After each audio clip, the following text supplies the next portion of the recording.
መላው ኢትዮጵያዊ የአርቲስት ቴዎድሮስ ካሳሁንን ደህንነት እንዲከታተል ሀገራዊ ጥሪ ቀረበ። በተለይም የአዲስ አበባ ሕዝብ የነጻነት ልሳንህን የመጠበቅ ታሪካዊና ሞራላዊ ኃላፊነትን ተወጣ የሚል ወቅታዊ ጥሪ ቀርቧል። የብልጽግናው አገዛዝ በዝነኛው የጥበብ ሰው አርቲስት ቴዎድሮስ ካሳሁን ላይ የደቀነው የደህንነት አደጋ ሊቀለበስ የሚችለው በኢትዮጵያ ሕዝብ የተባበረ ክንድ መሆኑን አንድነት ለአማራ ህልውና አንድነት በጉዳዩ ላይ በወጣው መግለጫ አስታውቋል። አንድነት ለጣና በላከው በአስቸኳይ መግለጫው ላይ እንዳመላከተው መላው ኢትዮጵያዊ የአርቲስት ቴዎድሮስ ካሳሁንን ደህንነት እንዲከታተል ሀገራዊ ጥሪ አቅርቧል። በተለይም የሚለው መግለጫው የአዲስ አበባ ህዝብ የነጻነት ልሳንን የመጠበቅ ታሪካዊና ሞራላዊ ኃላፊነትን እንድትወጣ ሲል ነው ወቅታዊ ጥሪውን ያቀረበው። ድምፃዊ ቴዎድሮስ ካሳሁን በጥበብ ስራዎቹ የህዝብ ልጅ መሆኑን ያስመሰከረ ነው ያለው አንድነት በአርቲስቱና በዙሪያው ባሉ የስራ ባልደረቦችና የቅርብ ወዳጆች ላይ የተከፈተው ማጥቃት አርቲስቱንና የቆመለትን ዓላማ ኢላማ ያደረገ መሆኑን ታውቆ መላው ኢትዮጵያዊ የአርቲስት ቴዎድሮስ ካሳሁን ደህንነት እንዲከታተል የአዲስ አበባ ህዝብ የአርቲስቱን መኖሪያ ቤትና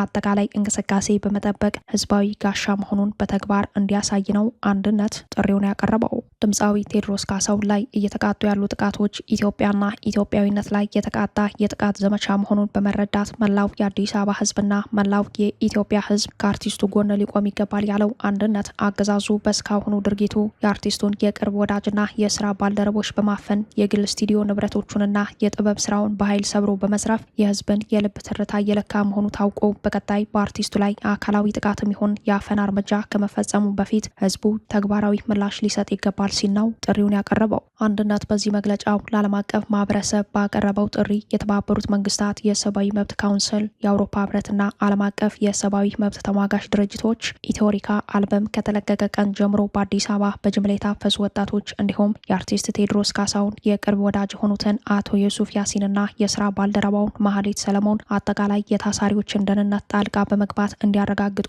ጥሪውን አቅርቧል። ዓለም አቀፍ የሰብአዊ መብት ተቋማቱ በስር ላይ የሚገኙ ዜጎች በህጉ መሰረት መያዛቸውን እንዲያረጋግጡ፣ ተጠያቂነትን ለማረጋገጥ በቁጥጥር ስር በዋሉበት ወቅት የኃይል አጠቃቀም ከነበረ ተገቢው ምርመራና ማጣራት እንዲደረግ ጥሪያችንን እናቀርባለን ያለው አንድነት አዲስ አበባ በዓለም ሶስተኛው የዲፕሎማት መቀመጫ ሆና ይህንን መሰል የአፈና ድርጊት እየተፈጸመ ሁኔታውን በስጋት ብቻ የሚመለከቱት ዲፕሎማቶች በአገዛዙ ላይ ጫናን እንዲያሳድሩም ጥሪውን አቅርበዋል። አምባገነንነት ሀገር የሚያፈርሰው በህዝብ ዝምታ መሆኑ ታውቆ ህዝብ የነጻነት ምልክቱን ሊጠብቅ ይገባል ያለው አንድነት መላው የዲያስፖራ ወገን በአርቲስቱ ደህንነት ጉዳይ የተደራጀ ድምፅ እንዲያሰማም ጥሪውን አቅርበዋል። አንድነት በመግለጫው ማጠቃለያ ላይ እንዳመላከተው ድምፃዊ ቴዎድሮስ ካሳሁንን የመጠበቅ ከተጋረጠበት የደህንነት አደጋ የማውጣት አቅም ያለው የኢትዮጵያ ህዝብ ቁጣና ተግባራዊ እርምጃ መሆኑን በአጽንኦት ገልጿል።